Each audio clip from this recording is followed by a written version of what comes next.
Masashi Kishimoto has always had quite a profound habit of creating well-articulated hypothetical fights, whether that be God versus God, human versus puppet, or whatever you want, but none ever stuck out more to me personally than, as you could tell by the title of the video, Snake versus Shark, and more specifically, Orochimaru versus Kisame. So for this video, I want to go over who would actually win in a fight between these two. I'm going to talk about each matchup in chronological order, starting from Part 1 versus Part 1. Following that will be late Part 2, Kisame, where he's actually shown, versus No Arms Orochimaru. And to end it all off, I'll delve into the most contentious version of these two, being late Part 2 Kisame and Part 1 Orochimaru. Which, if you do want to skip to a specific portion, I will have all the timestamps here on screen. But as always, I definitely do recommend that you watch till the end and learn something. Also, if you guys enjoy this type of content, make sure you like, subscribe, comment what you want to see next, and then go and check out my TikTok page where I post nearly every single day, and you guys can watch many other great videos of mine, such as Sasuke versus Neji. But anyway, without further ado, let's get right into this.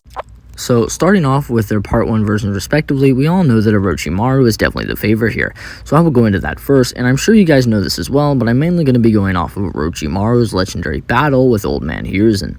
Now, before I get into the physical aspect of this battle, I need to first get into the psychological portion, in which Hiruzen was actually nerfed against Orochimaru due to sadness and the realization that his prized student is now a murderous psychopath, ready to destroy all of Konoha. This criminal, once his student, is now kidnapping children and sabotaging many leaf customs. Hiruzen knows all of this with the fact that he doesn't even want to hurt Orochimaru. Now, I'm sure most of you by now have heard something similar to that, or maybe you notice Hiruzen's lackadaisical approach yourself, and which many are quick to note that, whilst also forgetting the fact that Orochimaru was nerfed as well. Which, granted, yes, it is much more subtle than Hiruzen's mental state. However, one thing we need to understand about Orochimaru is who he is as a person, in which Orochimaru, as a very young child, stood at his parents' grave with a white snakeskin laying across it, and Orochimaru pondered the idea that only if they didn't have to die, if only they could shed, if only he could shed. Like a snake into a new body, Orochimaru would do absolutely anything to grasp immortality, and not suffer the same fate of his parents. So now, looking at his master, Orochimaru knows what he has to do to achieve this goal, but deep down, he doesn't want to hurt Hiruzen. To get over this, Orochimaru literally starts crying and slices his hand open to have the pain. That's not all, though. However, Orochimaru would also show this more via him sending only his Edo Tensei Hokage initially after Hiruzen instead of fighting him himself. And now, you may be asking yourself, well, Virtue, how will we know or even quantify anything about this fight if neither combatant is at full power? To which I respond by saying, well, believe it or not, I believe they should actually be equal. This is backed up by the guidebook stating this explicitly. However, if you want a more demonstrative version of this, I would just say that once Hiruzen resolves himself to kill Orochimaru, they are able to clash evenly in Kenjutsu. Now, I did mention that Hiruzen is still an old man. So then, what does this really do for Orochimaru? And, well, actually quite a lot. Hiruzen is literally no joke, as he has stated several times to be the strongest Hokage, and some of the statements actually do not even refer to his prime. Hiruzen, however, as I will say, the one thing that absolutely everybody and their mother brings up is the Iruka statement, which is just kind of wrong. Iruka has no idea how strong a full power Hashirama is. Similarly to this, Kabuto stating that Hiruzen is the strongest of all 5 Kage would just be wrong, since Kabuto probably has no clue how strong version 2 Lightning Cloak A is, or how about Light and Inoki. However, regardless, for both of these statements, there are more objective sources stating a similar thing, which I don't really have a problem with. However, I do still believe that V2A isn't really included, since he obviously isn't shown during this time. However, base Raikage, I mean, sure. So Orochimaru can be above base A in speed and relative to him in strength. However, I don't quite need this high of scaling right now, and so just pocket this for now and we'll come back to it. But I just want to establish something else. Orochimaru being stronger than Kakashi is one big thing that we need to know. In which the reason why I say this is Orochimaru is very much confident in taking down Kabuto, who Orochimaru states is the same level as Kakashi. And I mean, Orochimaru literally encountered Kakashi, and Kakashi had the worst reaction we've actually ever seen from him. Literally, Kakashi just sees his head roll off his neck. This is the same Kakashi who is stated in the first data book to be above all the Jonin, which should include Asuma. Asuma in base, without even charging his kunai, was able to class and damage base Kisame, not to mention that base Might Guy also blitzes him, who would be a rival to Kakashi. So I do think that regardless of how you want to approach this, Orochimaru is just far too fast and far too strong for Kisame, and Kisame just really isn't on that like Sannin S tier, if you know what I mean. Now, for the next match, there are certain things that are quite different, and it certainly isn't in Orochimaru's favor. After his fight with Hiruzen, Orochimaru obviously lost his arms, which as you could imagine is a big deal. Now, this Orochimaru is also sicker and nearly about to die as his body is rejecting him. However, even with all this, there is some narrative that puts him to be rivaling Sasori. However, I'm not going to go too deep into that because Sasori can get a bit complicated on his own, much less when you add another character into the fray for comparison. So if you guys want a video on him, let me know. But for now, Orochimaru's best showing is certainly against Four Tails Naruto, which, I mean, Four Tails Naruto is no joke. I mean, he literally nearly killed Jiraiya, a whole ass Sannin, but even Orochimaru being severely nerfed and on the verge of death, he was still shown a low end relative to him by being able to react here and there, and, you know, is able to, you know, counter him, which all of this may sound good, but these feats are all engulfed by a big old shark named Kisame. And when I say that, Kisame is a monster, and now I actually mean that. Kisame has grown several scores stronger since part 1. We know this since back in part 1, Kisame was blitzed by base Guy, and now a 30% clone actually forced Guy into the 7th gate, and was still equal to Guy in reacting speed. And since we know that the first 3 gates are a bare minimum of a 24 times amp, being generous, we could say that the other 4 are all 1, making Guy 27 times stronger without including any training to increase his base stats. So this means that 30% of Kisame is over 27 times stronger than his full power part 1 self. This is demonstrably shown when Kisame runs into the Cloud Octopus Killer Bee, to which Kisame states he won't actually let Samehada kill Bee, meaning that Kisame should actually be holding back to some degree, and Bee states that he will be going all out. Now, there is an argument that Bee isn't at full power, since he can't use all of his large scale jutsu to notify A, but this would just contradict that. Now, in this fight, there are one thing we need to actually understand, and it's how Kisame and Samehada actually work together. Kisame and Samehada work together to boost each other, and, well, what I mean.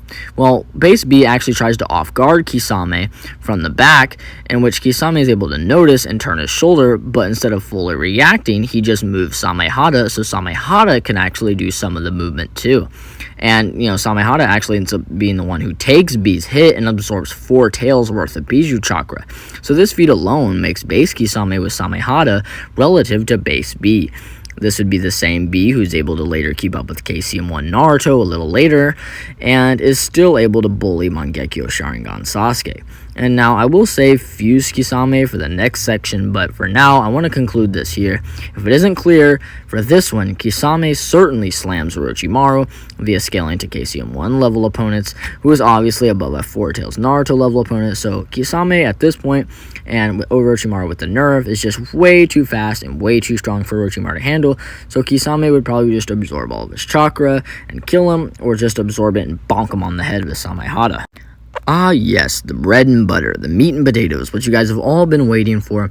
Part 1, Orochimaru, versus Part 2, Kisame. So this is where scaling actually gets kind of tricky.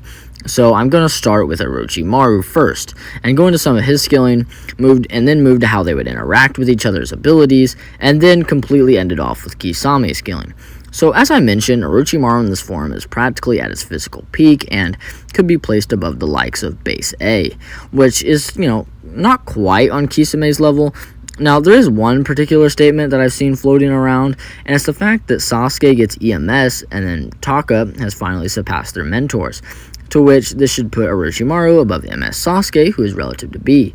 But the reason why I don't think this works is it inherently has to entail that all the Taka members would be relative or equal in strength, and so it only actually be correlating to the weakest member finally surpassing Orochimaru, not EMS Sasuke, for God's sake.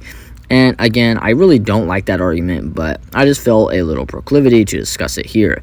So right now, we have Orochimaru at base Raikage speed from his scaling earlier above Hiruzen, or at least relative and above him in strength, and we have Kisame relative to base B and mainly speed. So for me to say that the combatants wouldn't be relative would just be incredibly disingenuous. So how would they actually interact with each other, who has better techniques, or what have you? Starting off with the most pivotal point of each of their arsenals, their swords. Orochimaru has the great Kusanagi blade, which I actually see downplayed quite a lot. The Kusanagi blade was able to clash evenly with Monkey King Enma, the same Enma who is stated to be the strongest of all animal summons. This would mean it's stronger than Gamabunta, Manda, and potentially a full-size Katsuyu. And I mean, that's not even all. Enma was also able to fight Kurama, and even in the anime version, he actually shoves Kurama completely out of the village. So yeah, the Kusanagi blade is not some ordinary sword that Orochimaru picked up.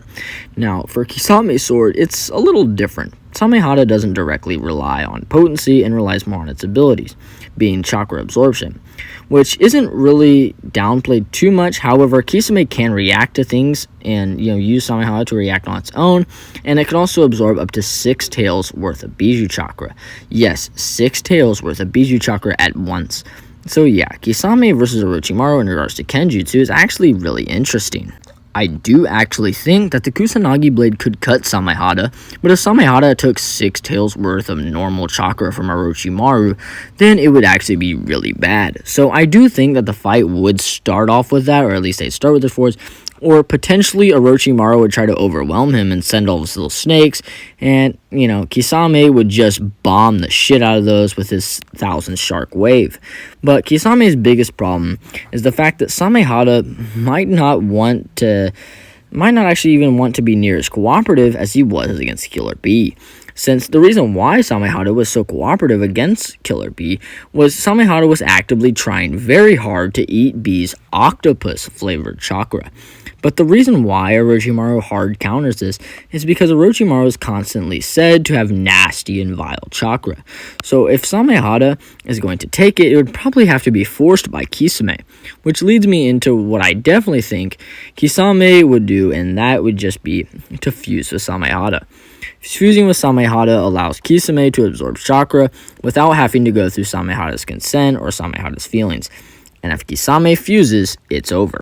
Fused Kisame is no longer just like a base B level threat. Once Kisame was fused, he was blitzing and outspeeding V2B inside the bubble, which gives him an ultimate terrain advantage, forcing Orochimaru to swim away from Kisame and hopefully just doesn't even drown in the process. Even if Orochimaru were to bring out his golden ticket per se, his Edo Tensei, they would just be futile against Kisame, as there's no way he would actually be able to get them off, and if he did, Kisame would just absorb their chakra and beat them to death, similar to how he'd do to Orochimaru. So to conclude this, I believe that they are statistically relative in base, and once Kisame fuses, it's over. So if you really think Orochimaru would just blitz off start, then well, maybe, if he does the little neck thing, but it's not a definite loss for Orochimaru. So, to wrap the whole video up, for the first round I have Orochimaru winning, second match I have Kisame winning, and finally I have Kisame winning out of the final match like 7 out of 10 times. So yeah, I actually did do quite a bit of research, so if you could like and subscribe, that would be greatly appreciated. And remember, if you guys do enjoy this type of content, make sure you comment down below for what you guys want to see next. Check out my TikTok for other great videos, or go back and watch my Obito video. And yeah, as always, love you guys.